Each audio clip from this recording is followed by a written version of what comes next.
Good afternoon, everyone. People are still trickling in, and Courtney Burke, our chair, is going to be a little bit late today, but I think we can kick things off for those who are here. Just a quick overview of our agenda for the day. We're going to start with some updates on state legislation and budget, move to some federal updates by our state agency partners, and then we'll move into two discussion points for the board members, a discussion of Autism Acceptance Month for 2026, and then some broader board visioning activities. And then we'll close out with public comment and just a quick note on our next meeting.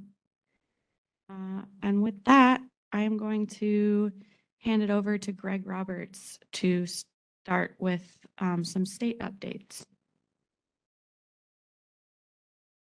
Hello, good afternoon, everybody. Thank you, Caitlin. My name is Greg Roberts. I'm the Director of Legislative and Intergovernmental Affairs for New York State Office for People with Developmental Disabilities, or OPWDD. And I just wanted to take a little bit of time this afternoon and walk everybody through some of the actions taken by the governor and the New York State Legislature this past legislative session to address issues that the Autism Spectrum Disorders Board have put to the forefront. So the initiatives that are listed here are mostly included in the budget legislation, but there are a couple of standalone bills that will be sent to the governor for her signature or veto later in the year. So with that, I want to focus on the first slide. The ASD board had a resolution to strengthen and maintain the direct care workforce. In that regard, I can report that in December of 2024, the rebasing funding from the budget adopted in April of 2024 was released. That provided $850 million in state and federal resources for certified residential programs and day programs. This funding was retroactive back to July of 2024. And then the state budget that was recently adopted in April added another $351 million to the rates for our providers. So since 2022, the state of New York has made more than $4 billion available to our nonprofit providers to support investments in the workforce and to help them address rising costs. The next slide, please. The state budget also provided $120 million to meet the needs of people who are new to the OPWD system and to meet the changing needs of people that are currently in the system. $15 million was included to support the development of independent housing opportunities. And these funds are typically committed to development projects where a percentage of the units are set aside to be rented to people with developmental disabilities. Since 2016, $155 million in capital spending has been used in this manner. And I want to point out another piece of legislation that helps with the ASD board's direction to help support people living in the community. And there was a legislation that passed, hasn't been sent to the governor's desk yet, but it would expand the current police officer training. So in 2018, I'll back up a little bit. So in 2018, a law required state and local police agencies to adopt procedures regarding handling of emergency situations involving individuals on the autism spectrum disorder. OPWDD and CDD developed a recommended curriculum for that program. So this new bill, if it's signed, it would expand that law to require police officers to receive training on de-escalation techniques for people on the spectrum. Okay, we move on to the next slide. So in the area of supporting people living in the community in the employment field, there's some good news there as well this year. The governor proposed and legislature accepted increased value in the tax incentive program for employers that hire people with disabilities. That exemption is going to increase from $2,100 to $5,000. The budget also extended the Workers with Disabilities Tax Incentive Program to qualified employers who hire people who are transitioning out of sheltered workshops and into regular employment. And that funding stream was extended until 2028. And I'm happy to say that the Preferred Source Program was also extended in the budget for an additional 3 years. That program allows NYSED, New York State Industries for the Disabled, to be a preferred vendor for state contracts. And that legislation also extended the requirement that 50% of the board being formed with people with developmental disabilities. And another bill that passed has not yet been sent to the governor's desk, but it would create the Integrated Employment Task Force. This task force would be under the Department of Labor and would consist of appointed members from multiple state agencies, and it would be charged with sort of promoting a competitive integrated employment for people with disabilities and issue a report every couple of years. And I do want to say, it's my understanding that a lot of this work is happening currently between the agencies. So I'm saying that the state agencies don't necessarily need to be directed to do these things, to work together. And that's, I know, something that the ASD board members really wanted to focus on. Another board recommendation was to improve health equity and access to healthcare for people on the autism spectrum. So I am happy to give some exciting news. So the governor proposed and the legislature accepted a $25 million in one-time capital funds to establish regional health clinics that will enhance access to health services for people with developmental disabilities. Now, this program is currently, it's going to piggyback on the current Department of Health program to provide capital funding to some of these regional clinics, but OPWDD will be allowed to select about $25 million upgrades specifically for people with disabilities. And these typically could be used for a lot of things, Hoyer lifts and other physical plant infrastructure upgrades are what we often hear are sort of obstacles to accessing healthcare. So that could be very helpful for people in the future. On that same line, regarding access to healthcare, I do want to flag a couple of other pieces of legislation for the board. Earlier in the year, Chapter 48 was signed by the governor, and that contained technical amendments to a new law that requires general hospitals to determine whether or not someone needs a reasonable accommodation for a disability while they're at the hospital. And so we think that's a really good step. So there is a new bill that was passed, has not made it yet to the governor's desk, but if signed by the governor, this would expand that law. And it would allow a parent, guardian, or support staff to stay with a person in the hospital if they're deaf, hard of hearing, or if they're nonverbal, until a hospital-provided qualified interpreter or other qualified person is assigned to the patient to help with their needs while they're in the hospital. So, this is kind of exciting news that sort of the whole health system is focusing on this issue of making healthcare accessible to people with developmental disabilities. Another directive that the Autism Board had given the state was to try and increase collaboration between state agencies. And there's a couple of pieces of legislation that would aim to improve that. Governor Hochul recently signed Chapter 168 of 2025, which extends the authorization of OPWDD, OCFS, and OMH to provide applied behavior analysis services until 2030. And the budget agreement also extended for 3 years the ability for OMH, OASS, and OPWDD to develop new methods of services through joint demonstration projects.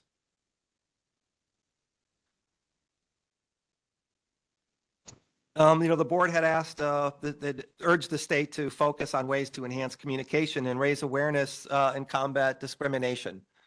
And there's a couple of things I want to point out there. So members of this board have frequently spoken about the importance of language and words and how New York State government should lead by example. So legislation passed both houses this year that would eliminate references to emotionally disturbed person throughout New York State law. And the governor's budget proposal also included funding to transform a building on Staten Island's Willowbrook campus to recognize the historical significance that the former residents of Willowbrook and their family advocates had in sparking New York's disability rights movement and influencing the disability service system nationwide. So it's going to be a learning center so people can learn about Willowbrook and the history to make sure that not only we not forget what happened back then and make sure that people are treated appropriately and integrated in the community. So that's like just really important. It's also the reminder is just critical. And one more thing I want to point out that is very exciting is the budget this year included $75 million for over 5 years to upgrade the physical infrastructure at the Institute for Basic Research, or IBR, which is a research facility operated by OPWDD at the former Willowbrook School campus on Staten Island.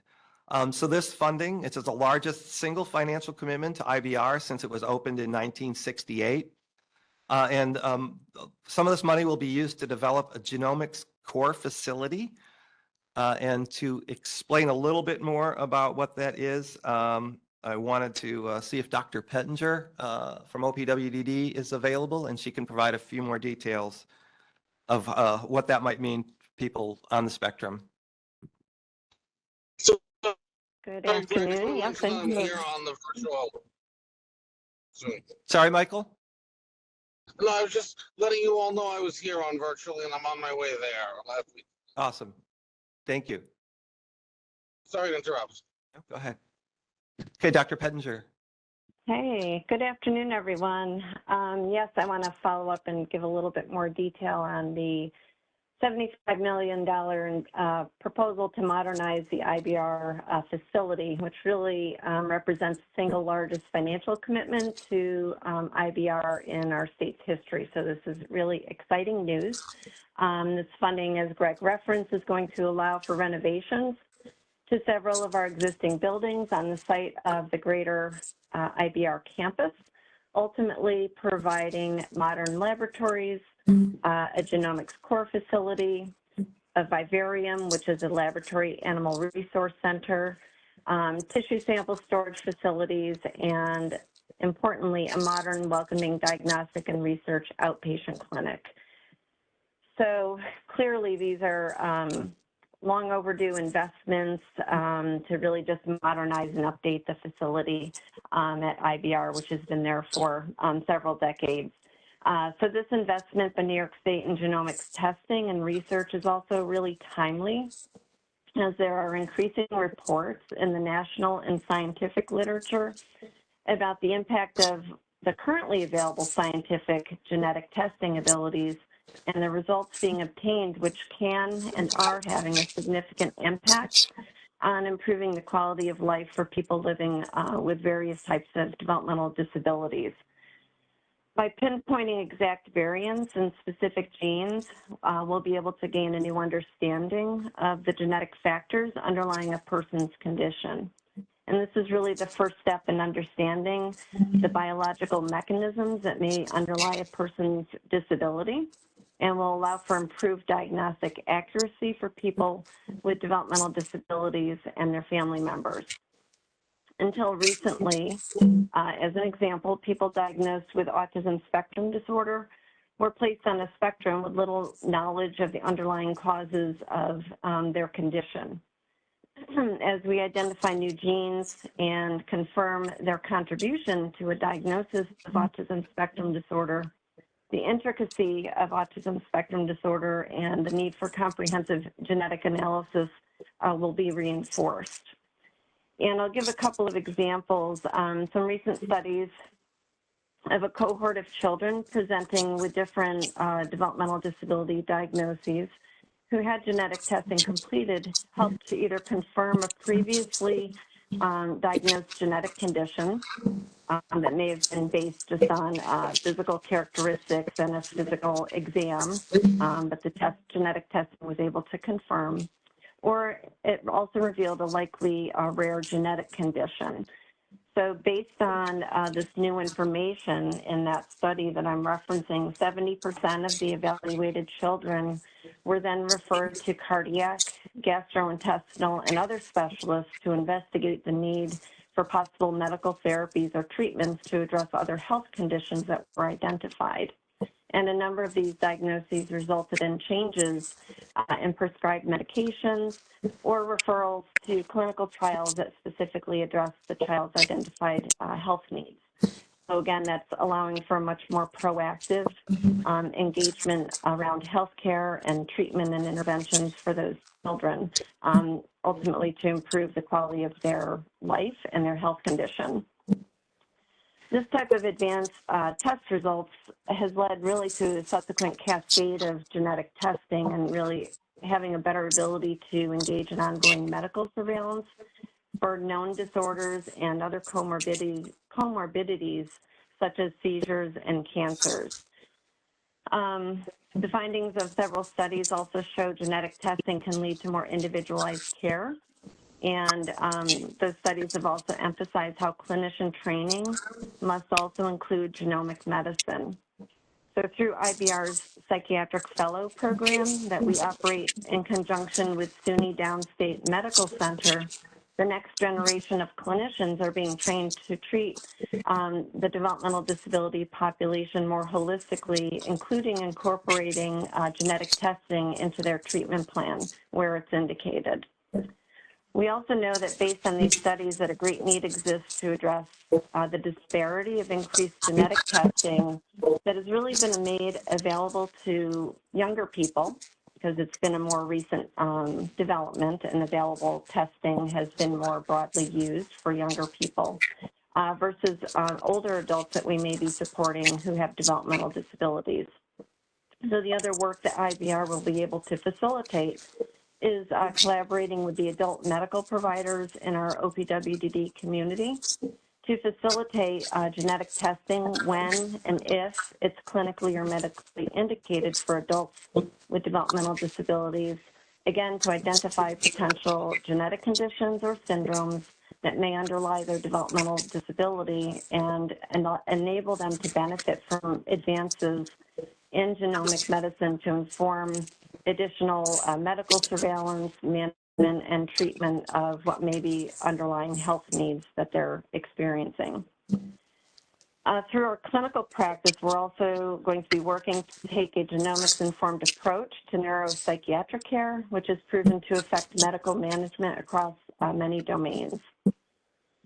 This investment in developing a state-of-the-art and modern OPWDD research facility in Staten Island will also attract the participation of new scientists and clinicians and make IBR more competitive for grants and resources that will really facilitate life-changing work to improve the quality of life for people with developmental disabilities. We're looking at potential collaborations with organizations such as the New York Stem Cell Foundation and the New York Genomics Center, and exploring multi-state research protocols and sequencing cases will be discussed and initiated, again, all focused on better understanding of underlying conditions and working towards achieving improved health outcomes for people with developmental disabilities. So again, I'm giving you some ideas of what this investment in IBR will allow us to begin to do. And at this time, we're proactively engaging in the development of interim plans to frame how the IBR Jervis clinics can be used to build out genetic testing access across the New York State OPWDD population. And this will require the development, certainly, of policies and procedures for outreach methods, informed consent protocols, data collection, and many other things. And this is very much in the beginning stages. But once we can engage in formal outreach and testing opportunities, this will really inform and enhance the development of the IBR Genomics Core facility that this budget investment does contemplate. So as you can imagine, this is a multi-year undertaking, starting with that investment in the physical plant and starting to look at research opportunities and research protocols. And I will hope to come back and share more information as we continue to develop this framework and plan going forward. Greg, I hope that was the type of information you were looking for, and I'm certainly happy to try to answer other questions if they should come up.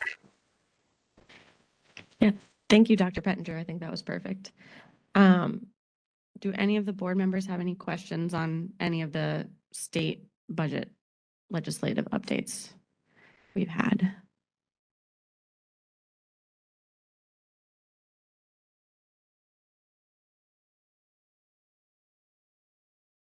I'm not seeing any hands online. So I think I'll move us to our next section, which is just a quick roundtable on federal updates. The way we're going to do this is have a quick go around for each of our state agency partners to give a brief update on how their agencies are responding to the current federal landscape. Our OMH partner couldn't join us today, so their quick update is that they're currently analyzing the effects of all the federal changes on their service system and are hoping to have answers soon. I think I will just go around to start with the people in the room. So Greg, would you lead us off? Yep. Thank you, Caitlin. So make no mistake, the recently enacted federal reconciliation bill will impact services to people in New York State. The current New York State's current financial plan assumes a federal match of nearly $7 billion to cover the $13 billion in anticipated costs this year for the OPWDD service system. While we haven't identified specific cuts to OPWD funding streams to know how that exactly is going to impact us, we do know that there are significant cuts to healthcare and other benefits that will have significant impact on all New Yorkers, including people with developmental disabilities. For example, Department of Health might go a little more detail on this, but overall, the health and hospital systems are going to take approximately $13.5 billion cut. And that's going to put about 1.6 million New Yorkers at risk. Now, people with developmental disabilities, everyone here on this meeting probably is aware, but health and dental care for people with disabilities is already hard to find in New York State, and it may become even harder to identify medical providers who are going to be willing to accept Medicaid and have the ability to meet people's needs, particularly in rural areas. I also want to point out that there is roughly $300 billion in SNAP cuts nationally, endangering benefits to over 300,000 New York households. We are also expecting additional significant cuts in the Home Energy Assistance Program, HEAP, and TANF, which is the Temporary Assistance for Needy Families Program. And that's ultimately going to affect many New Yorkers with developmental disabilities and their families who rely on these services. And something else of note for Medicaid recipients is eligibility determinations will have to be conducted every 6 months. And that's going to apply to for Medicaid expansion adults, and that's going to apply to people rescheduled after December 31st of 2026. So that's the OPWDD update. Once again, we're not exactly sure how the funding streams are going to impact us, but we do know that there will be less money available. Thank you, Greg. I think we'll just go right around. So Chris Soriano, do you want to go next? Thank you.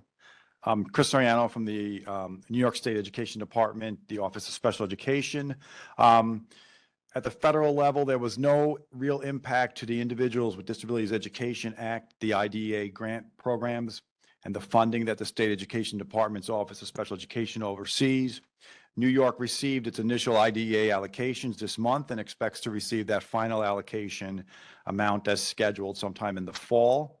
The fiscal year 2025 grant award level for the IDEA Part B 611 program, which is the school age funding, it decreased slightly. However, it's still at the typical level that we would expect to receive. The IDEA Part B 619 program, which is the preschool program for fiscal year 2025, which is the new allocation we just received, that remained at the same level that we received in 2024. So the good news is that there really were no changes to the method of how the IDEA award or how the funding is being allocated to states.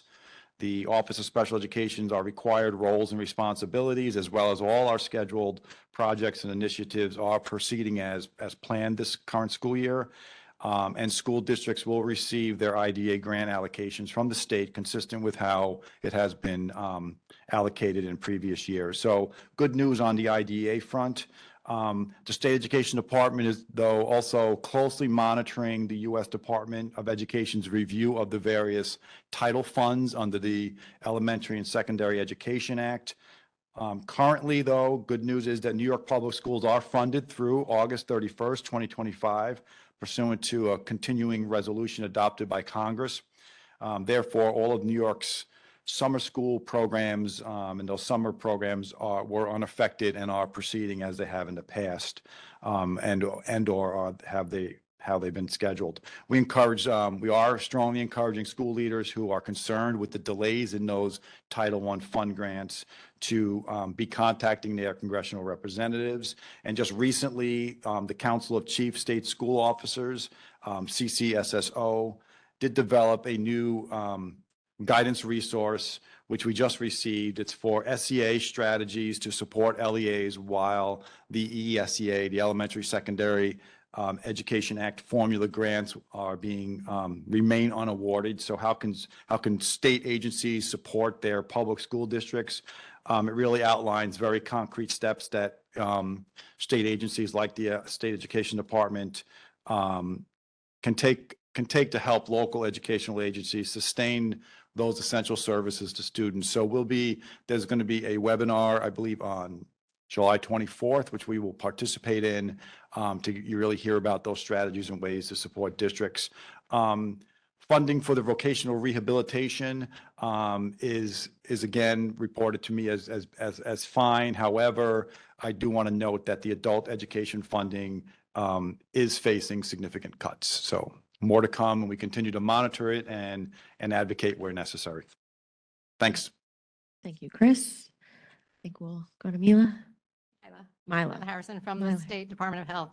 Thank you for this opportunity. Can you hear me okay? So I also am the psychiatric medical director on the Medicaid team at the State Department of Health. And from a federal perspective, I don't think I have any good news to share. The Budget Reconciliation Act, signed into law, as you all know, July 4th, 2025, had key provisions related to healthcare. That includes Medicaid, Child Health Plus, and the Essential Plan. So right now, New York currently has about 95% of our population insured. That will likely change over the next coming years, and it won't be immediate, but there are true federal spending reductions, cuts to Medicaid, revisions to the Affordable Care Act, Basic Health Program, which is the Essential Plan. And these changes, in addition to some of the eligibility changes, will lead to expected reductions in coverage. So we don't have all of this worked out. We do know, and Greg mentioned this already, there are major cuts. There will be major cuts to hospitals and safety net providers. There was an analysis by the Greater New York Hospital Association and the Healthcare Association of New York State that estimated that at about $8 billion for New York. We know there will be new work requirements for a certain population on Medicaid, and that's the adults 19 to 64 without dependents. There will be work and/or school and/or community engagement requirements. There's an anticipation, getting reverb, sorry. There's an anticipation that we may lose 1.5 million people over a multi-year period because of those requirements. That's not due to start till December 2026.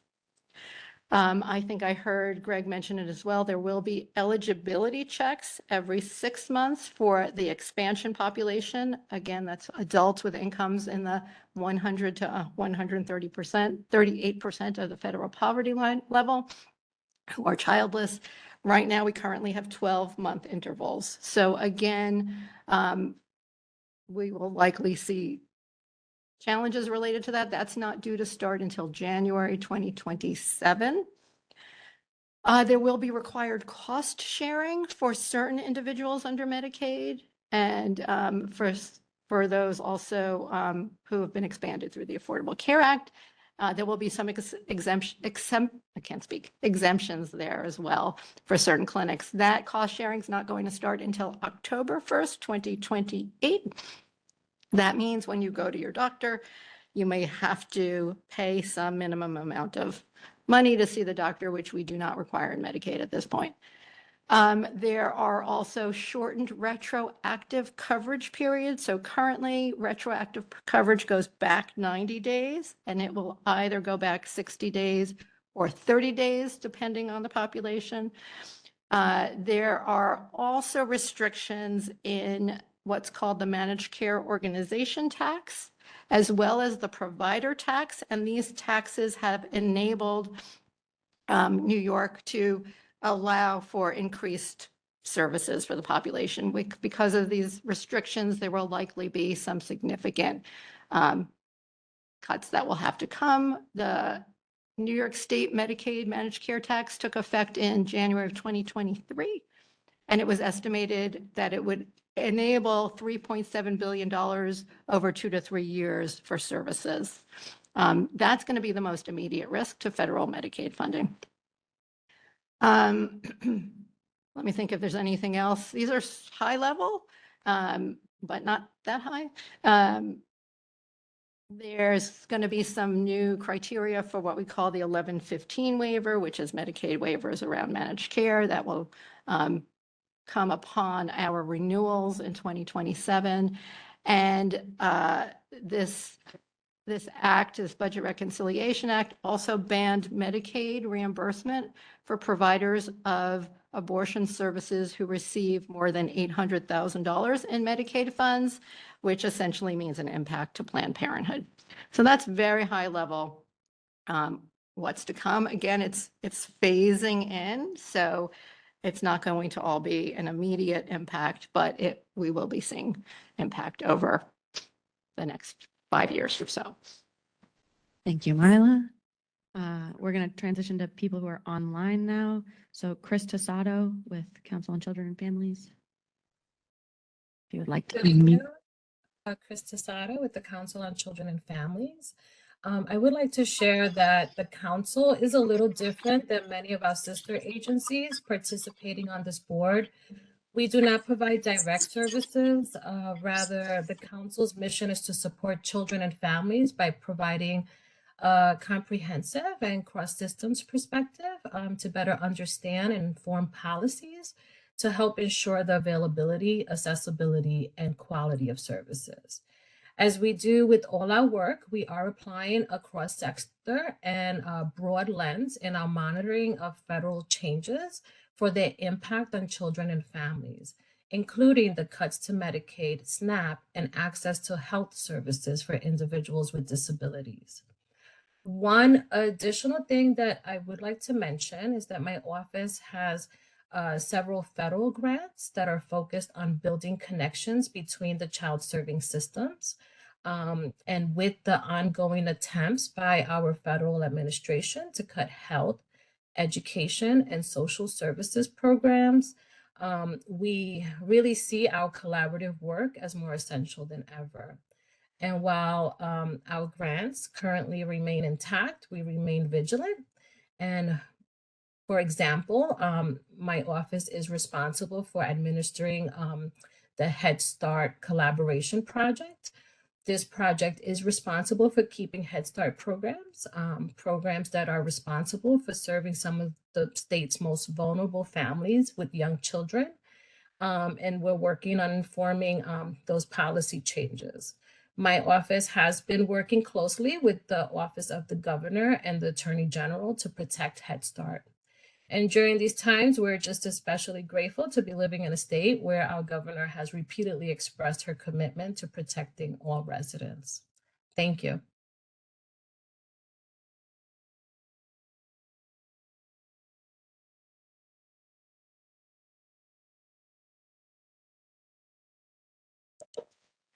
Thank you, Chris.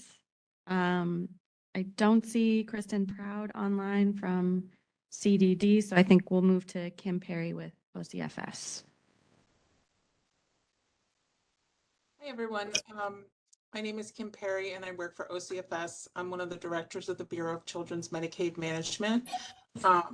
And I don't have a lot to add. Everybody has, really outlined most of the things that are affecting everyone.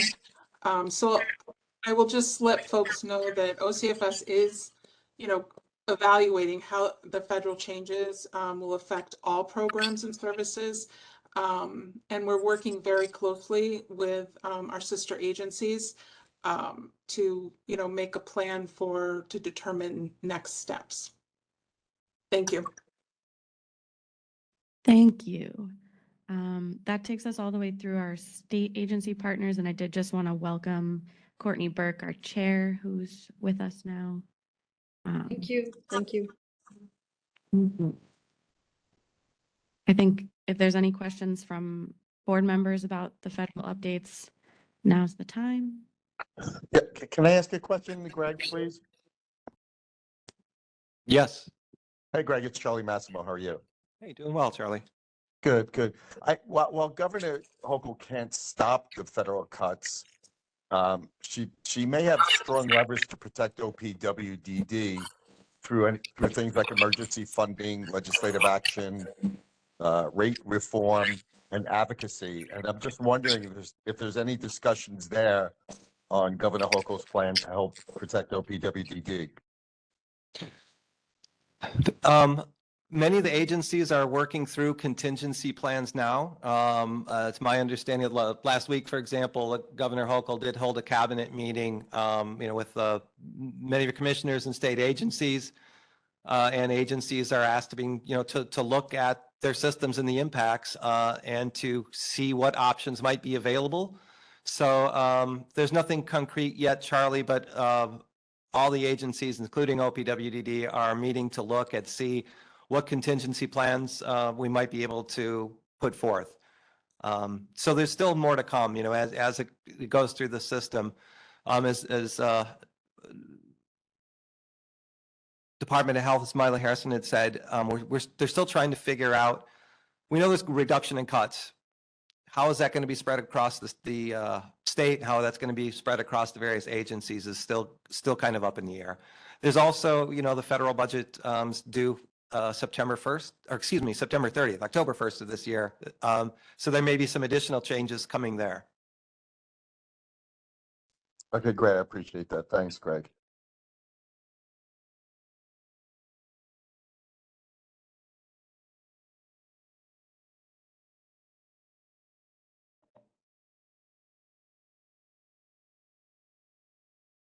Steve, did you want to go ahead?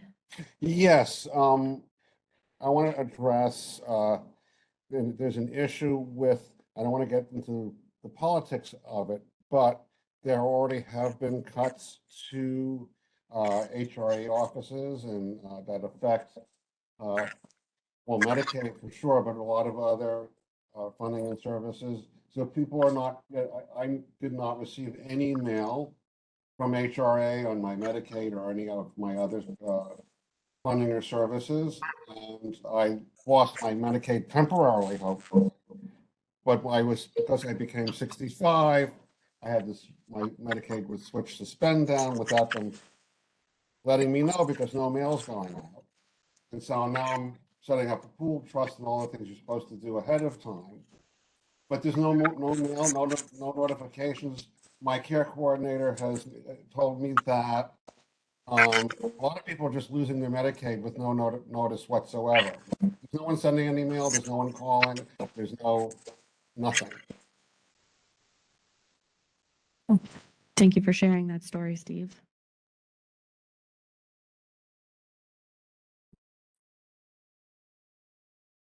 Any other questions or comments?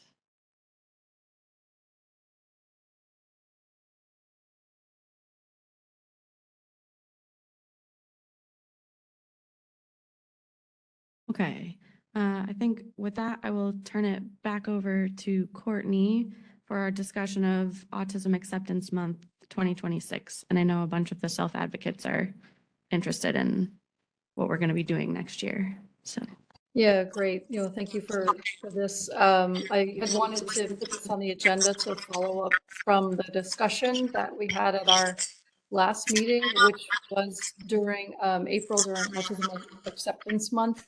And a lot of folks weighed in on their thoughts about how we could make it more person-centered, certainly more aware of some of the views of those with autism. And so I think we wanted to go through a number of the changes that are resulting from that and what some of the plans are for Autism Acceptance Month in 2026. So I'll hand it back over to you. Yeah, I think this isn't intended to be an open discussion period. One of the things that got talked about at our last meeting was the plaza being lit up blue and the self-advocate preference to use red, white, and gold, and potentially do a wider, more thought out statewide plan for that month instead of the one-off day activities. So I might turn it over to Josh, who I know has thoughts on this. Yeah, hi. Thank you, Caitlin. Also, I know I've bombarded you with a lot of emails. I I know I'm rather persistent, but I'm just very passionate. So yeah, in regards to the lineup, so I went up in April to Letchworth State Park for a raising of the neurodiversity strength flag. And during that, I spoke to Willow and the Chief Disability Officer afterwards. They were both present. And one thing we spoke about was, hey, why don't we light up all the state landmarks red, white, and gold? The colors of the neurodiversity strength flag. I'm like, yeah, that's very good. Since then, I've had letters of support for this initiative, both in federal and state level, to the governor, from former Congressman Steve Israel, current Congressman Tom Suozzi, Assemblyman Chuck Levine. I have one coming from State Senator Monica Martinez, who nominated me to be on this board years ago, great person, and amongst other people as well. So we have lots of great support. I believe I was talking to the commissioner, and I think she said she would put in a good word if this board makes a recommendation, an official recommendation to the office of the governor, that we light up all of the state landmarks in the colors of the neurodiversity flag, neurodiversity strength flag, red, white, and gold. I think this is incredibly important for several reasons, including the fact that, as we all know, especially those in the autism community, I want to speak directly to those in the autism community here and the ones who are listening at home for this. For untold number of years, the actual autistic community has been somewhat oppressed in the way that April has been lit up blue. Blue does not represent autism people. It represents a nonprofit organization that claims to speak for us, who's proven in the past to be ableist, and quite frankly has hijacked our month. Autism is a communication disorder, so we've had, as a people, a hard time expressing our displeasure with that. We were prime to be victims of have our month robbed in that case. Now we have a chance to finally take it back. If we vote yes to do this, we can finally, instead of just saying it online that, oh, please don't light up blue, we can actually put action to that. For the first time, a state anywhere will not light up blue, but light up in our colors, red, white, and gold. This is extremely important. I wrote, Caitlin, if I can read this, a letter to the governor myself. It'll take a couple minutes. Can I read it? That's okay with me. All right, great. But, yeah. All right, so dear Governor Hochul, my name is Josh Mursky. I'm the creator of the Neurodiversity Strength Flag, the ambassador of the New York State Autism Spectrum Disorders Advisory Board, and an OPWDD peer specialist. I'm writing this letter to you today. This is an open letter, by the way. Writing to you this letter today, not just on behalf of the state board, but on behalf of at least 90% of all New Yorkers on the autism spectrum. During the month of April 2025, the state made a historic step in the history of not just autism, but all neurodiversity. The state raised in multiple locations the neurodiversity strength flag. This flag that sports the colors of gold, red, and white is a source of great pride in the community. This is for many reasons. However, I wish to highlight only one for the purpose of this letter. For decades, the autistic population has fallen victim to the greatest public robbery in history. That robbery was our collective voice. To be completely frank with you, Madam Governor, our collective identity has been for far too long hijacked. This has been done by an organization that uses a blue puzzle piece as its logo. As I'm going to be completely honest, For fear of backlash from this organization, if this letter is leaked, which it is now, I'm going to abstain from using the name of said organization that claims to speak for us. However, it should be very apparent on whom I refer to. For decades, my population has had to stand idly by as an organization who, in the not too distant past, referred to us in the same way RFK Jr. refers to us, would state how my population causes families to divorce, how we are a burden to the family unit, etc. For decades, my population, a population who struggles to communicate, has been forced to watch an organization who engages in extremist, ableist activities, pretend in the public to have our best interests at heart. For decades, we autistic people have lived under the proverbial jackboot of this organization. Then a sliver of hope. The month of April was relegated to us. Many found great hope that this would truly be the month of the autistic. Our last April was hijacked and stolen from us. Doused in blue lights, our voices were silenced. For proof of this, you need only to ask us, your autism board. We are a tiny sample of the voices whom have been silenced by the blue jackboot. Then in 2021, I came up with the idea for the neurodiversity strength flag. I would like to now, if I may, share with you a major reason I made this flag. To put it bluntly, I was sick and tired of my people being ignored. For always in the comment sections online, and online forums, and in person, people would cry out, "They stole April, light up red or gold instead, please don't use the puzzle piece, and mainly, don't light it up blue." Now these comments, although a lot came from New York, many came from across the country and across the globe. Really, it's that big of a deal. I wanted to show my population that their voices are being heard. Now I wish to state, before I go any further, that when I once met you, when you were lieutenant governor, you came to Port Washington to a print shop that I worked at that hired autistic people. I was there that day. I saw in your eyes that you genuinely cared about my population. I celebrated when you became governor for this very reason. At last I digress. Our state motto is that we are the state of opportunity. And as I believe you once stated, the world follows what New York does. As the neurodiversity strike flag rising in April, both the Chief Disability Officer and the Commissioner of OPWDD suggested that instead of blue, the state should light it up red, white, and gold, the colors of the neurodiversity strike flag. This would be the first time in history a government shows that they truly hear and genuinely respect autistic people. When I stated this on TikTok and in many other places, there's just massive positive feedback. Many folks literally broke down in tears of joy over the possibility of the state actually recognizing the wish of the autistic population. I wish to state also that if New York does this, the rest of the nation will follow. You, Governor, will be known throughout the population as the governor who actually heard the population. It's on this note, through this letter, that if you guys approve it, has been approved by the Autism Spectrum Disorders Advisory Board, which I think you all should vote yes to, that I formally request the state of New York to immediately halt the Light Up Blue campaign and begin the inclusive Light Up Red, White, Gold campaign. We also, and I think you all would agree with this, we'd like to present you, Governor, with a neurodiversity strength flag for your office. I, as the creator of the idea and design, would like to present this to you personally. Thank you for your time, and thank you for hearing us. Thanks, Josh, for sharing the letter with us. And I wanted to just see if there are other members of the board who would like to weigh in and whether we want to make any type of statement further than what Josh has read. Yeah, so and I could really speak about the power of the lighted up stuff going on at especially Empire Plaza. Every March they light Empire Plaza up red for Red Cross Day. And we actually did a photo shoot. So they did it all over the state. And it was a huge rallying cry of all of our volunteers.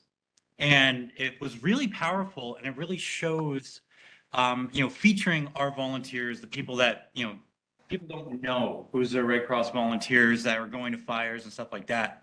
And it is really important, this representation, and to do it right. And just the power that it brings to that community. So if we do light it up red, white, and gold, and being able to get that out there, it does have a worldwide effect. The International Federation picked up our photo in New York State and shared it all over the world. And it's really important that we do this because this could be the turning point where we really start to bring up the voices that have been silenced for so long. I mean, just hearing every month, like April is the worst month because you hear about how much you're a burden and all the other stuff. And I'm like, wait a second, I manage complex disasters. I'm a firefighter. I'm an EMT. I'm a lifeguard instructor trainer. Like I do all this stuff. I own my own home. I now own my own business. But you just keep hearing this burden speak. And people don't see, kind of the effects on the person because I'll be honest, we hide it well. We're used to masking. We're used to being suppressed. And it's very important that we really make sure that we bring this to the forefront and we have a flag to rally around. It's powerful. We have colors. We could show New York State. We could be that example to lead the charge. So I highly recommend we do approve this and that it is very important and make sure that we focus on the individuals and give us that voice and do things like have photo shoots, stuff like that, where we can tell our stories in our own words and not have other people speak for us. Very well said. Any other thoughts? Plan on doing this, taking action, and I like the photo shoot idea too. So what are the next steps from here? Courtney, it's Michael Gilbert. Can you hear me? Yes, Michael, go ahead. I will just say, I understand and look, it's been a long time that people have said to switch from blue. Nationally, what I've heard most people say is red. I don't think most people know about this red, gold, and white, especially outside New York. And I do think the tone of Josh's letter is a bit aggressive, a bit more aggressive than I would like. And trying to bring people together. No, I appreciate that. I think what I would propose is not, I mean, Josh is, free to say whatever he would like. He said he already submitted the letter. I think from our No, I point of didn't view, submit that one. I'm way on the board. No, what was already submitted was letters from members of Congress, former members of Congress, members of the Assembly. One may have already been sent from members of the Senate. Also some other stuff which is in works, which I mean, I'm not gonna go fully, but I have legislation in the works currently in Congress. I have legislation going on, like I have tons of stuff going on. But those have already been submitted. Those have. This was so more like an open letter, so she watches this, she hears it. If not, I'd like to send this, but and about it being a little aggressive, there is supposed to be a little aggression.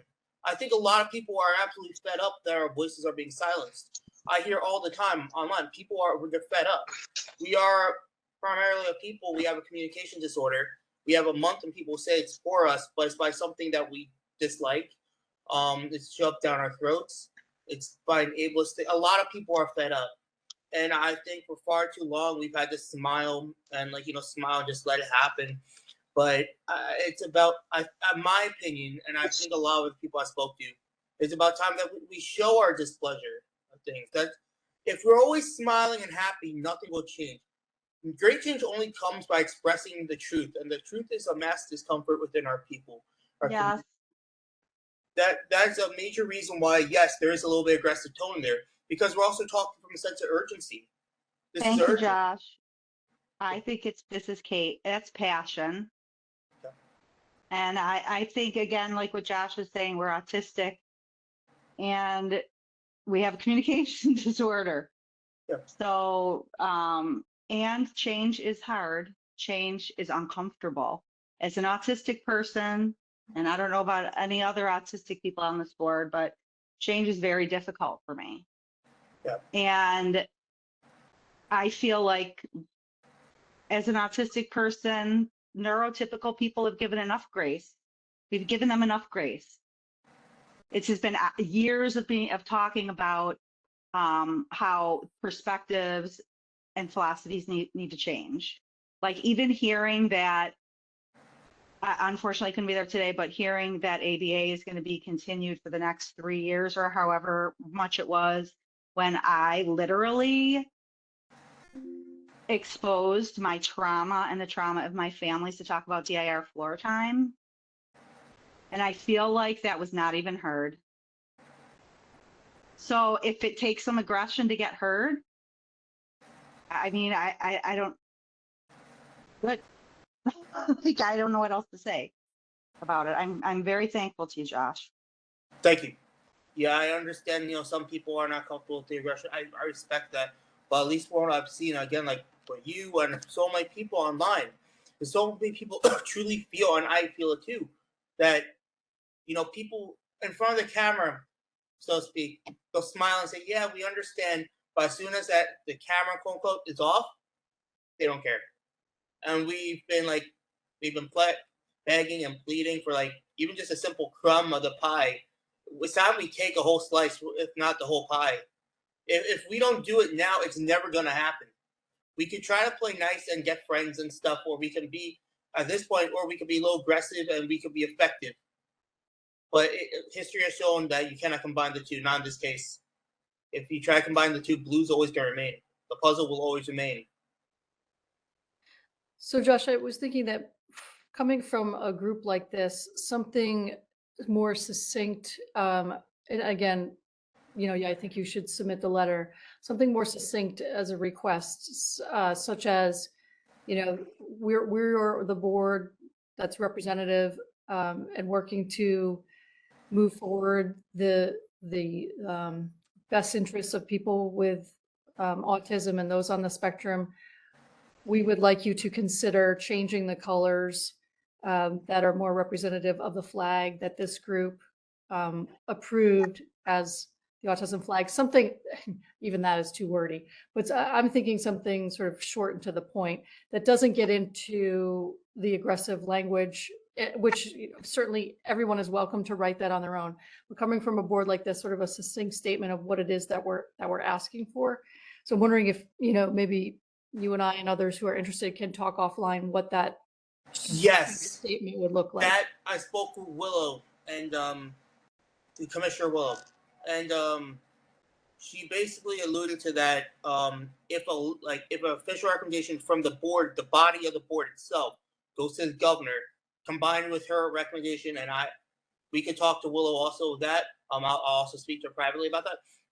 It'll get done on top of everything else I've done. But we as a board need to send a united letter also, official board recommendation, because nothing's going to happen if the board itself doesn't do it. It's what's going to do it is the board recommendation. I got the politicians; they're doing their thing. So we got the politicians, state officials, get the board, and then the board asks Willow, and I will also. That'll get it done. I mean, yeah. Willow knows about this initiative also. I've spoken to her. Yeah, so and I feel like this is Kate again. I feel like what Josh is asking for matches up with what OPWDD and a lot of other agencies have been wanting to work towards as far as listening to autistic voices.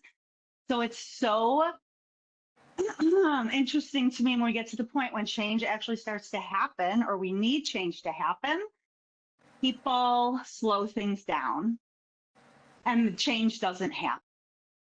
And we can't say, OPWDD can't say, New York State can't say that autistic people should have agency. Autistic people deserve a choice. Autistic people should have independence. And then when autistic people come and tell people who presume to be the professionals what we need as autistic people, that should be heard first.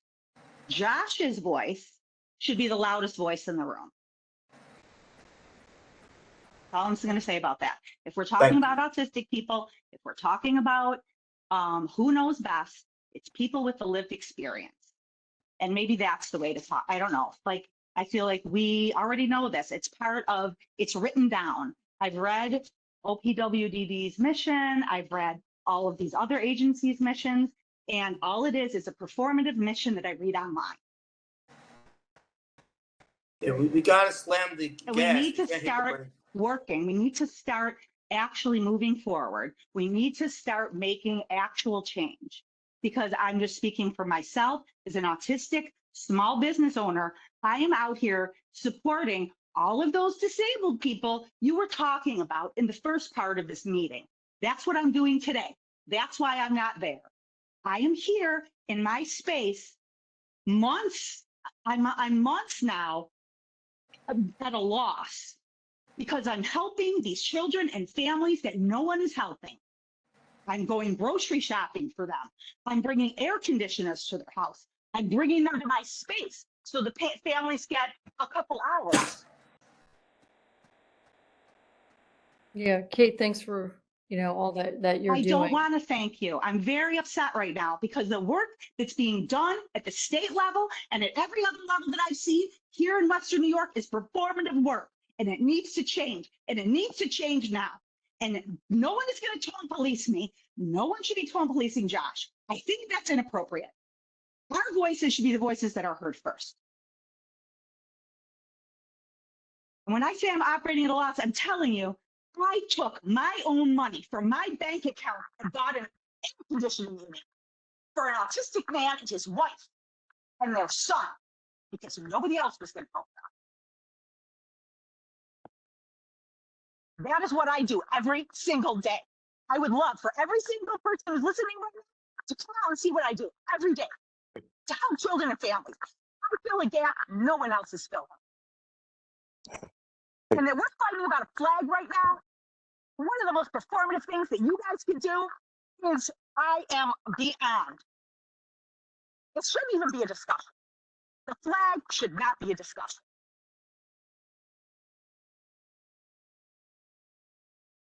Yeah, I think there's consensus that we all want the flag that Josh designed and that we supported to be the flag that's flown during Autism Acceptance Month in 2026.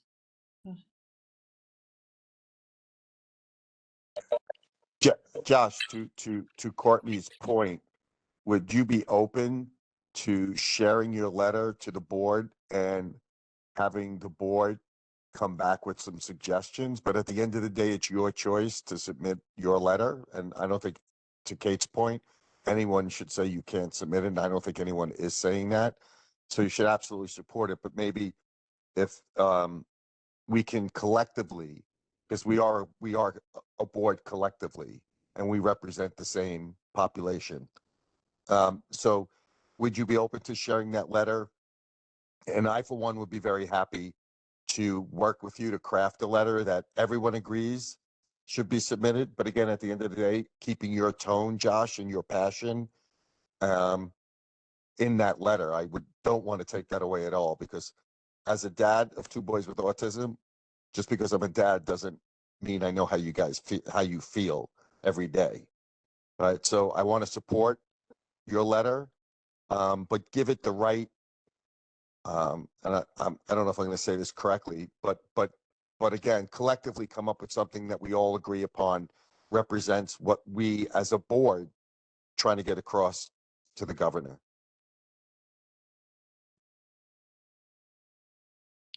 I think it's important that the letters stay in Josh's voice.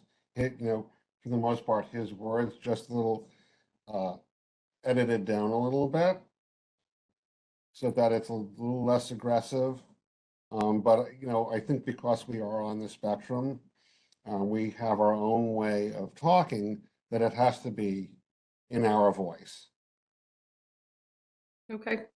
Totally agree. Yeah, so Steve, if you're willing to work with us too, Steve and Josh, Kate, Yeah. Charles, I think we've got our little subcommittee right there. We'll set up a time and we can then bring it back to the full group at our next quarterly meeting. If that makes sense. Mm-hmm. Yep. All right. Well, this is great. Really awesome input by the group. I think that's what I want to make sure if there weren't any other things that people wanted to add for Autism Acceptance Month. The next part of our agenda was about board visioning, but let me just check and see if there's any other comments on this portion before we move on to the visioning part. Actually, I got one thing that I was going to also kind of pitch. So kind of going along the whole, like with autism, like this month, and then it followed up by Water Safety Month in May. I think one of the things that the board can do and should do is to pull together. Um, the number one cause of death for autistic children is drowning. And I think that we can make an actual dent in it by pulling together, like this would be the proper place where we could pull together kind of a coalition between New York Swims, between various nonprofits like the Y, the Red Cross, Scouting America, Girl Scouts, and do a targeted statewide water safety and autism campaign between April and May, where we go into communities, we do programming for parents, for children. We work with New York Swims municipalities to be able to provide swim lessons, lifeguard training, water safety instructor training, because we're seeing these drownings go up. So already this summer, it's been all over the news. Drownings are increasing. Speaking as a lifeguard instructor, and now a lifeguard instructor trainer, there is a shortage, but it's also not just in guarded facilities. It's happening in swimming holes. It's happening in lakes. It's happening because of accidental immersion. And I think that it is time for us to kind of go. I'm a student of Commodore Longfellow, who is the founder of most water safety programs, including the Y, the Red Cross, Scouting. And he did his old school campaigns. Actually, they were called crusades, where they went to community around the country. They did swim lessons, trainings. They did a water pageant. They did all this stuff. And I'm thinking that that is something that we can do, working with the different agencies, the different nonprofits, schools, to promote water safety, to do a targeted campaign, especially around autism and drowning, because, you know, I think I've told my story before, but I was almost one of those statistics.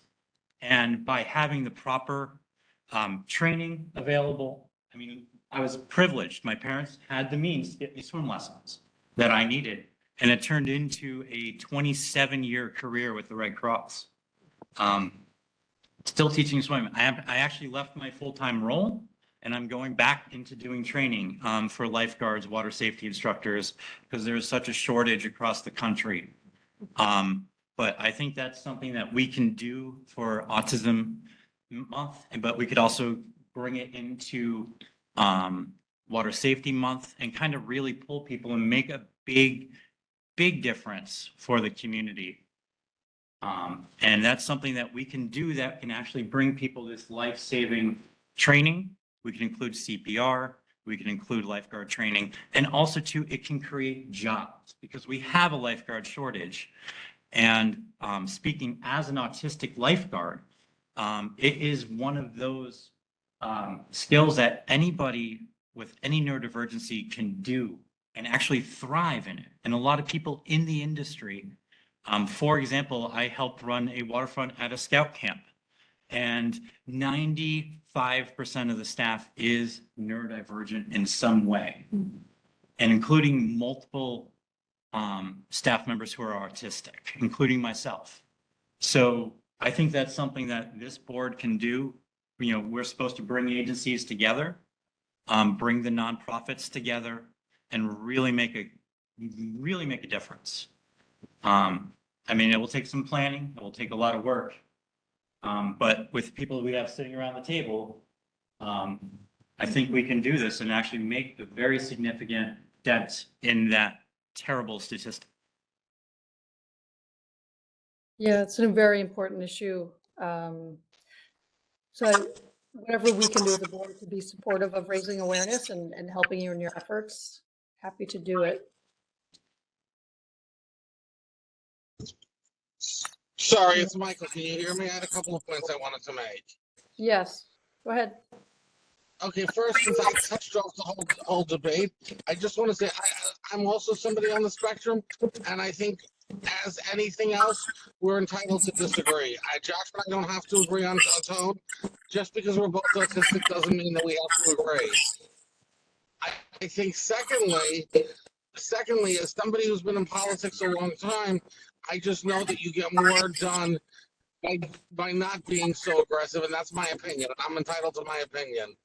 I do think that one thing I would like to see done, that I think would be helpful, though, in a bigger sense for the Autism Acceptance Month is, I think that, and I think I mentioned this to you before, Courtney, one of the big problems I found was that this past year, it was only the one event up near Rochester, which was not convenient for many of us.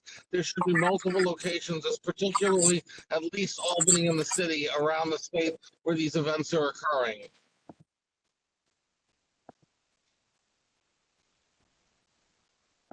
Okay. Well, I agree that we're all our opinions, and I always respect everyone's opinion. I want to say that. Again, I want to say the reason I chose a slightly aggressive tone is because I feel that we just in general, a lot of other people do, is that we haven't been taken seriously. And if you're not taken seriously by being kind and happy, and I don't think it's natural, especially for a population like us, to remain happy and cheerful, knowing that we're pretty much being spoken for by a massive organization that doesn't truly respect us, year after year, decade after decade. Again, I completely respect your opinion, but I'm basing the letter and the tone off of so many online and in person who I've met and over the phone, who all just quite frankly fed up, and in my opinion, absolutely rightfully so. And I'm trying to channel their voices in it too. Not one person who I met was like cheerful about Blue. You know,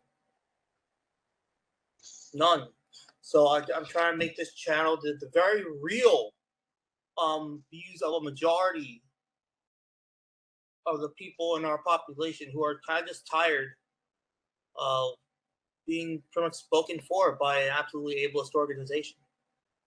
And again, I think we collectively asked nicely long enough. I think we have. I'm very familiar with the situation. Yeah. So that's why. But getting to my other point about geography, I do think that was a limiting factor on us as a board this year, was having it just be in this one park in Western New York, when obviously it's a large state, and I think at a minimum having something in Albany and the city would make sense.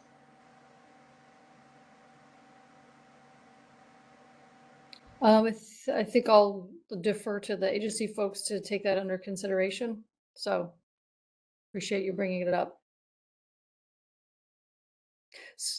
Okay, so thank you for the additional thoughts on Autism Month. If it's okay with the group, I was thinking we could move on to the board visioning section of the agenda. So it sounds like it is, because I think this is an important conversation to have, and this came out of the discussion that we had at the last meeting. So let me just do some level setting, and then I'll open it up for conversation. The legislation that established our board had 5 mandates under it. The first was that our group was to study and review the effectiveness of the current services and supports that are provided. The second was to identify legislative and regulatory activity that would improve services and supports. The third was to identify ways to improve interagency coordination, and we have a really good representation today from all the different agencies. The fourth was to identify ways to improve outreach and coordination for services for minority groups. And the fifth was any other matters that we deemed important or appropriate by the board. And I think the conversation we just had is definitely part of or an example of some of the types of topics that we've covered. And for those who are newer to the board, over the past few years, we've developed a set of recommendations that have focused on a wide variety of issues. Everything from awareness and acceptance of autism spectrum to specifics around cross-agency collaboration. We've made recommendations around research and science. We've made recommendations on housing, employment, services like that. We've talked about regulatory barriers, eligibility, community supports. We've made recommendations on training for professionals, recommendations on healthcare, workforce, and diversity, equity, inclusion. So given all of those things that we've done, I sort of felt like, hey, it's time to revisit based on what people said at the last meeting. Are we headed in a good direction based on our legislative mandate, the activities we've done to date? And is there anything that we maybe haven't focused on, or goals that we want to clarify or sharpen, focus areas for the future? So I figured I could throw out those questions to generate a discussion. You know, what is our long-term goal? What should our priorities be in the next year or so? So I'm going to pause there and open it up for some feedback and conversation, and hopefully somebody's taking some good notes. So anybody like to go?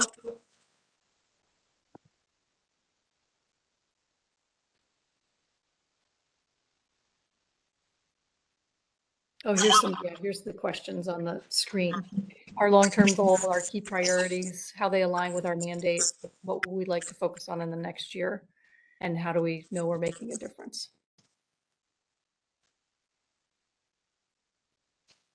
I mean, I'll start. Great.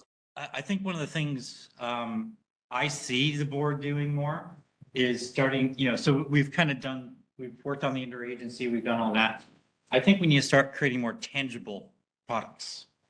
Because every agency kind of has their own thing. One of the things we do in disaster relief that we find that works very well is a thing called a MARC, which is a multi-agency resource center.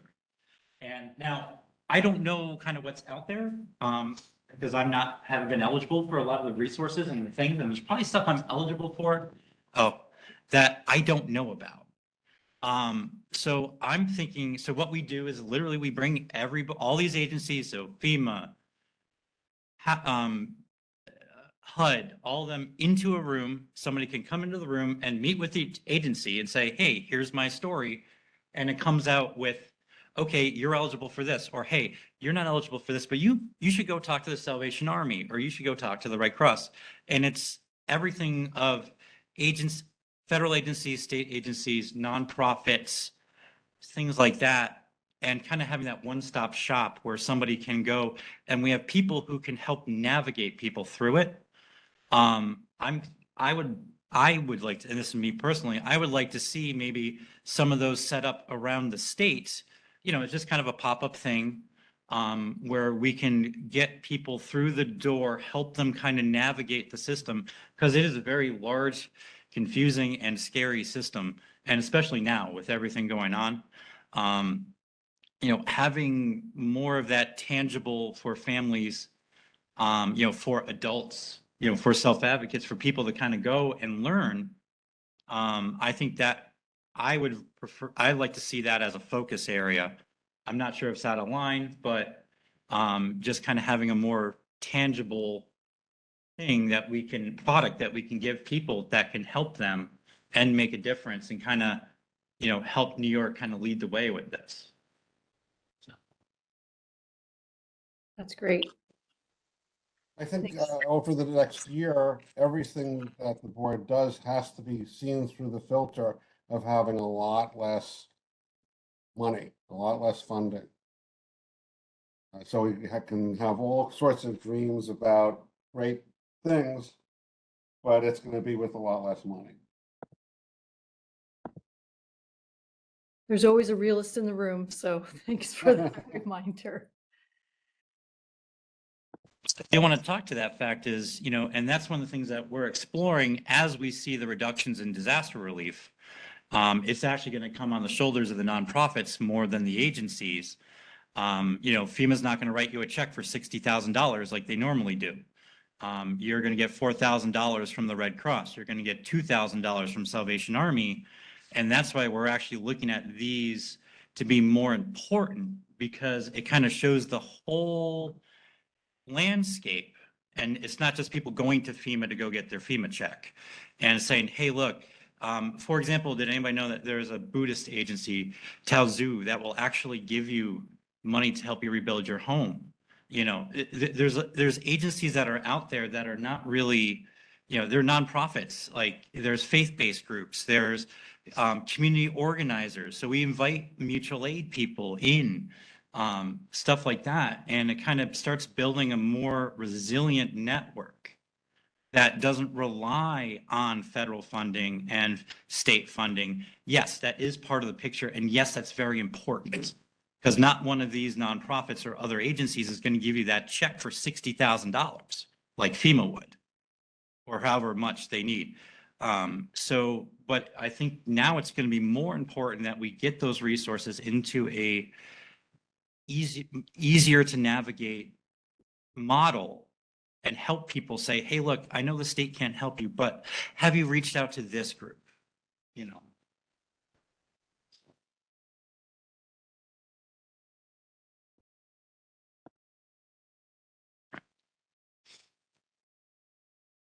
Any other thoughts on the questions that you can see there from folks?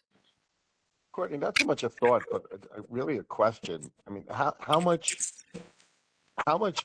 power or say does the board really have? I know we've done some things, but to everyone's point about tangible things, I think the flag's been the greatest tangible contribution the board has made.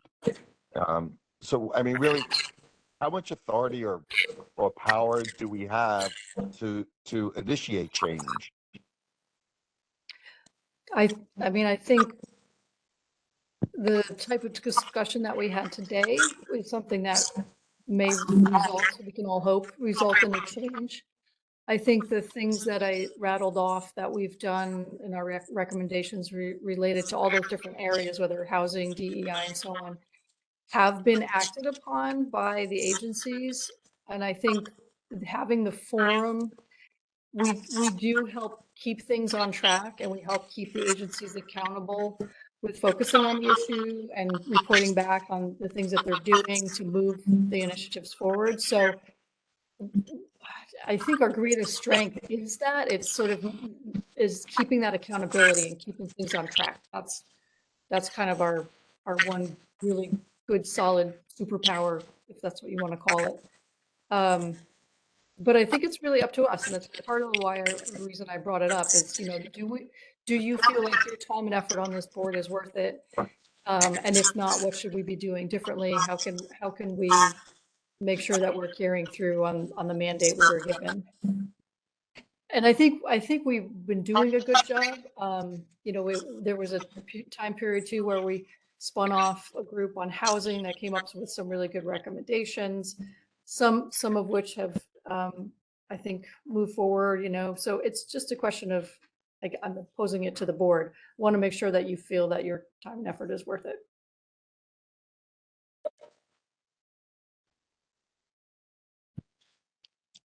I certainly believe having a voice is well worth the time and effort. So I certainly do think this is time well spent.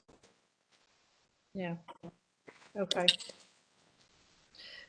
Well, this is an open conversation. You know, I think we've got some good input today. If people have other thoughts, we're always open to that. And there's no time constraint that you have to share your thoughts at the meeting.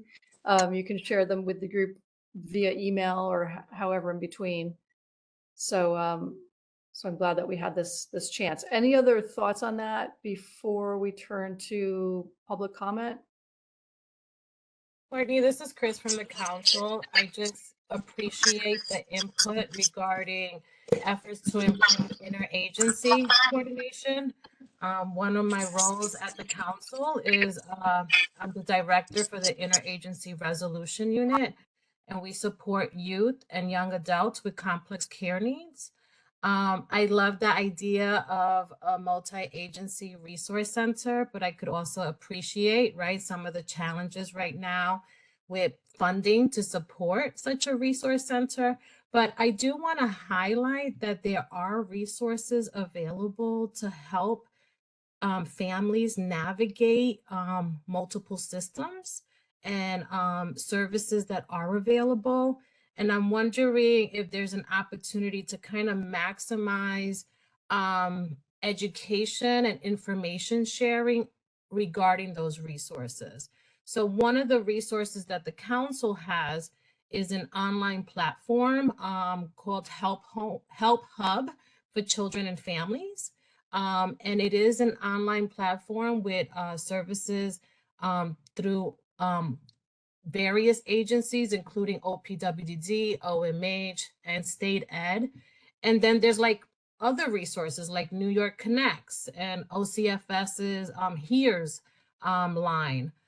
So I'm just wondering if there's an opportunity to create maybe a resource guide of resources available from multiple agencies. I'm just going to ask the agencies if such a guide exists or whether that's something that we could do going forward.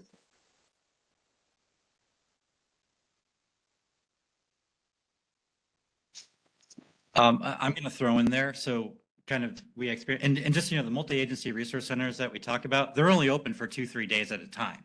So like we open up in a fire station, but we do actually produce kind of a brochure. And so the big thing is you also have to remember that, yes, a lot of this is online. Not everybody has access to online, or not everybody can navigate online. But I do like the idea that if we can have a kind of definitive guide that I could hand somebody that has stuff like websites, phone numbers, that's something that would go a long way to help that, which, you don't have to have a physical in-person place, but kind of having a multi-pronged approach would do a lot to help.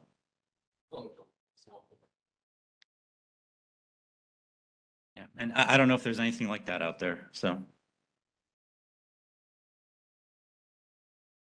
Yeah, I think that's a phenomenal idea to take on the task of almost creating a website outside of OPWDD that tries to capture all the resources by counties. So, the one problem with autism in New York, it's very fragmented, and it's very difficult to find services that are available. And honestly, going to the OPWD's website doesn't always help. It sometimes confuses the issues. So taking on the task of creating a catch-all website may be a monumental task, but I think it'd be so valuable to the families of New York. I think of some sort of research guide. I see this on a county level would be very helpful. People, whether you're looking for education, therapists, lifeguard training, what have you. Oh, sorry, like any kind of specialist within the autism world, I think it does help. And I think the way to do it is we can't chase everyone down in the state. Is you have an online submission form, and obviously somebody has to approve them because we don't want any random person submitting something and people use those. As a lawyer who has an online submission form, I get spam submissions all the time. So we have to filter those out.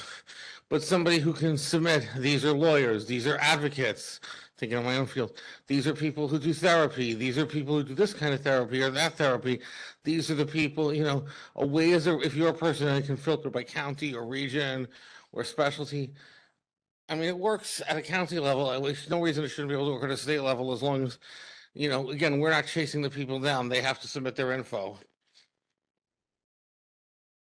Just want to add that the Office of Special Education at State Ed, we do have a community resource map where it's public facing, it's online. You can go in and search on the type of service you're looking for, and it will bring up by county, by community, where those resources are located. And we're always looking to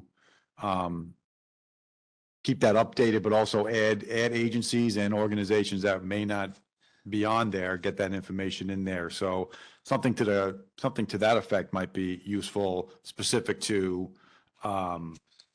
supports and services for families that are looking for information around autism. Although I'd love to redesign your website. I've had a lot of issues with it.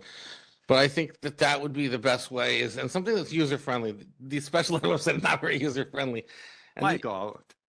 And I'm just saying, this page is on there, they're like 10 years old. Yep, I hear you. But no, I think ultimately that's the way. And again, we don't have to chase people. People need to come to us, but it's a way to be a resource guide because a lot of people don't know where to look for resources.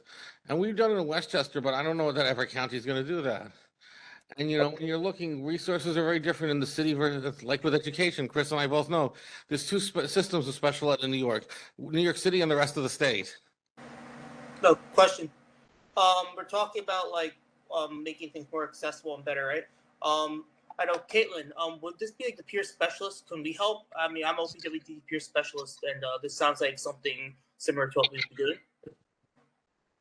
Yeah, for a little bit of context, OPWDD has a new Office of Advocacy, which is staffed by 6 advocates who have lived experience in the service system, including Josh.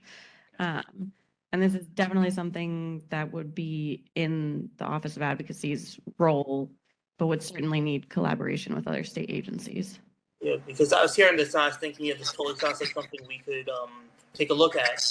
So I think that the board, like, we should be aware that OPWDD does have an Office of Advocacy, and in it there are, Caitlin, please correct me if I'm wrong at all with this, but there are different peer specialists.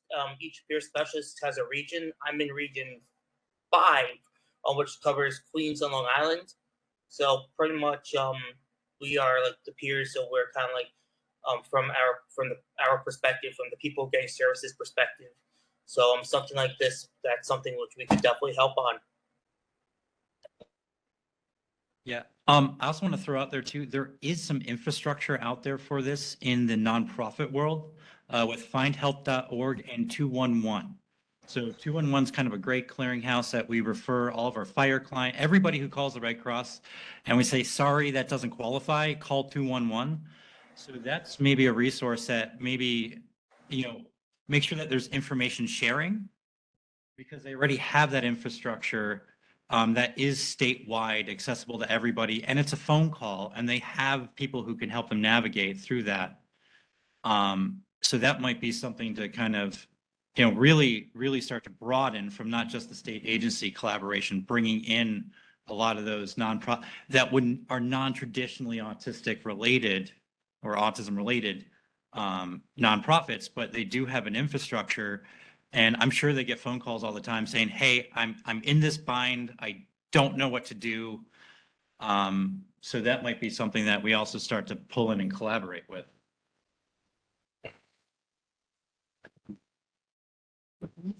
I'll just say from my own experience, a lot of those agencies, as somebody else stated, I think, Michael, are very, they're very outdated.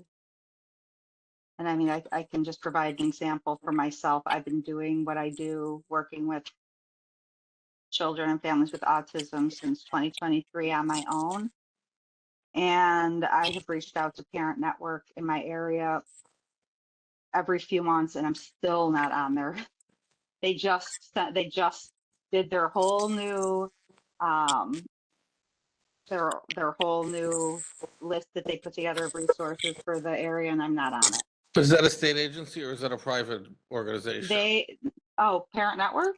They're the ones who get the funding from the state to run the parent, whatever it is for parents go to get support for their kids. So they're state funded. Do you mean parents? But yeah, it won't work with somebody with autism. So that's what I'm running into here, is that everything is very fractured. Agencies aren't keeping up to date on the resources that are out there and available for families. And what's happening is I'm getting a lot of families that those places aren't supporting, so they're coming to me. So I fill many gaps in the community in Western New York that those agencies are not filling now. So like, I guess getting people on board that like it's important, especially right now, that people be pooling their resources, collaborating with each other.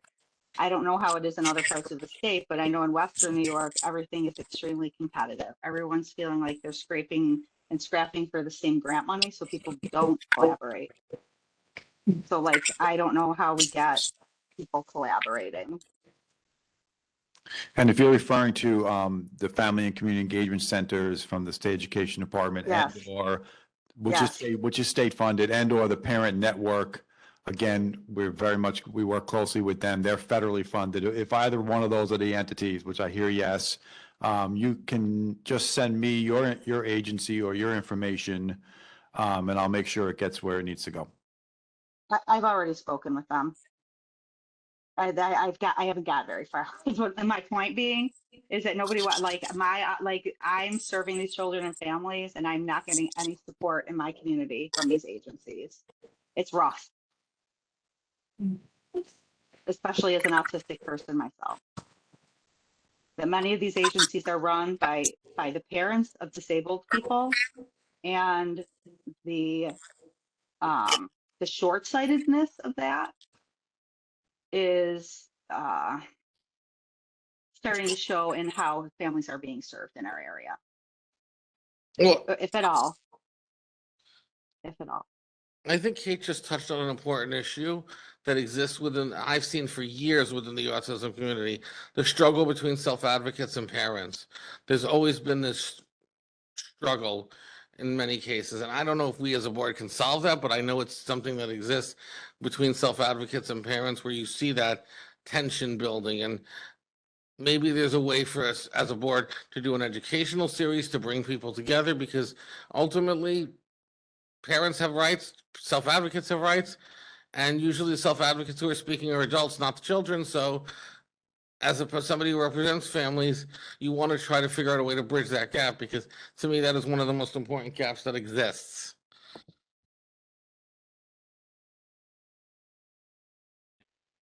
And I think people are willing to listen. So like I've been kind of seeing this in the aquatic world. Right. I went to the big national conference and there was about 5 different presentations on autism and water safety. Not a single one was given by an autistic person. So I'd always raise my hand and say, okay, on your board or on your, okay, you're giving a presentation. How many people are actually autistic who are doing this? Oh, I don't know any autistic swim instructors. Hi, my name is Mike Tripodi. So I'm now but talking with people and just that exposure. So I'm now presenting at being one of the main presenters around autism and water safety at the next conference next year. So I think it's important that, that's something that could kind of help. And some of that could be tied into, like, if you get a grant, how many autistic individuals are, on your board, or how many people have a leadership role. And that's kind of the questions, if you start asking, and they're not, not an aggressive manner, just saying, hey, I'm just kind of curious how many people, with lived experiences are in your leadership roles. And then they say, we haven't really thought about that. Well, it's something that exposure, but also too, there are some tools that you can use by controlling grants and funding where you could kind of help accelerate some of that and say, look, you need to have at least one autistic person there. So that might be something too, to kind of put in there. And it's going to take time for paradigms to change. It takes about 12 years for people to really shift a paradigm like that. So, yes. Can I sit over here? Can I sit over here? Public comment.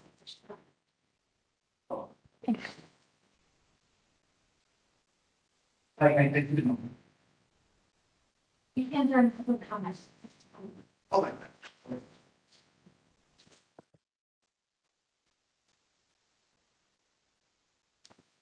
Okay, good conversation. Are we ready to move on to public comment?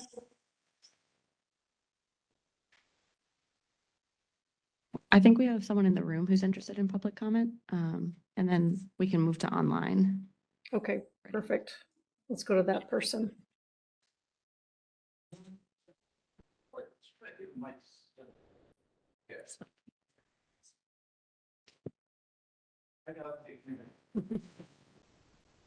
Hi there. Good afternoon. My name is Arlen Lau.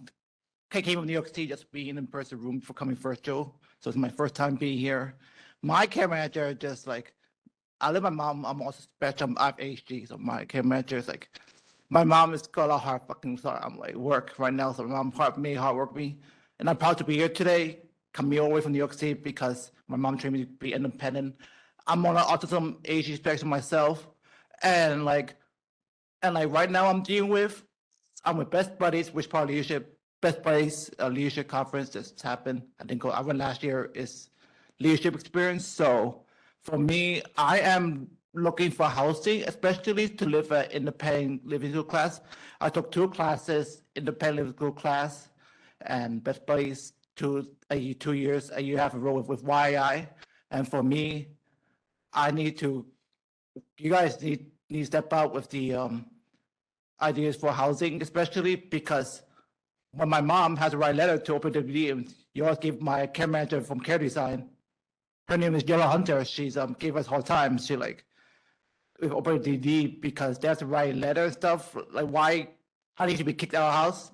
Thank God I'm not right now living wise, but especially housing because OPWD gave us a hard time, especially even to be independent because families, save them. I don't want to be a group home and stuff. So like housing is really a must do because I don't want to be live normal housing state and stuff, but I want to meet with people with disability. Actually, I'm an actor myself, so that's my comment myself. I wish that OPWD has better care management because I communicate with Wendy Pfaff from QCP. I'm from the state of Queens. She said that she told me his history about things are going before was bad, so now it's things got get overturned. That's my comment today. Thank you. Appreciate that. Are there other comments from people in the room, or should we move to online? We don't have anyone else in the room. Okay. Anyone online? I think we have Dr. Lauren Tobing Puente. I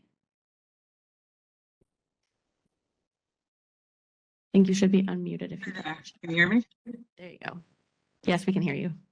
Hi, thank you for inviting the public comments and thank you for a great meeting. I'm Dr. Lauren Tobing Puente. I'm a psychologist in New York City and Queens, and I'm part of the New York DIR Coalition. A few of our representatives came in, I think it was the January meeting, and spoke about the bill that is currently in the New York State Assembly and Senate. It's A 3896, and the Senate side is 5107. And this bill proposes to expand insurance coverage for individuals with autism to include DIR floor time, which is the developmental individual differences and relationship-based model, which is an evidence-based, individual-centered approach. As most of you know, ABA is currently the only autism intervention that's covered by insurance. So we're asking to increase that choice that would be available to families and individuals. As we know, parents and self-advocates are asking for greater choice. We're encouraged because this is not a budget bill. We're not asking for more money, just a expansion of the different types of intervention that's out there. We've had a lot of success over the last few months. We had a lobby day in Albany in April. Kate Kaufman, board member, was kind enough to join us and did a great job as we spoke to various assembly people and senators. We've gotten overwhelming support, really no pushback at all in navigating this, and from both the Assembly and the Senate sides and the insurance committees. And we're hoping just in the next legislative session to get more momentum, get more co-sponsors. We're up to, I think, 14 sponsors on the Assembly side and 6 on the Senate side, and continue to hopefully push this through. So we wanted to just provide that update to your board and hope for your support as well. Thank you. Thank you for your comments. Any other comments from online?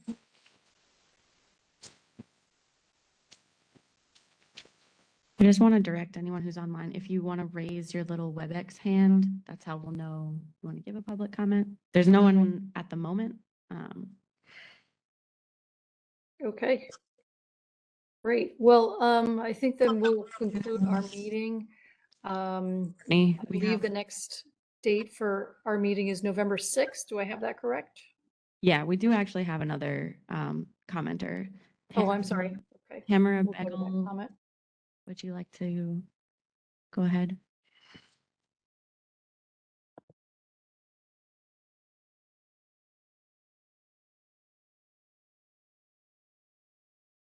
You should be unmuted, Tamara.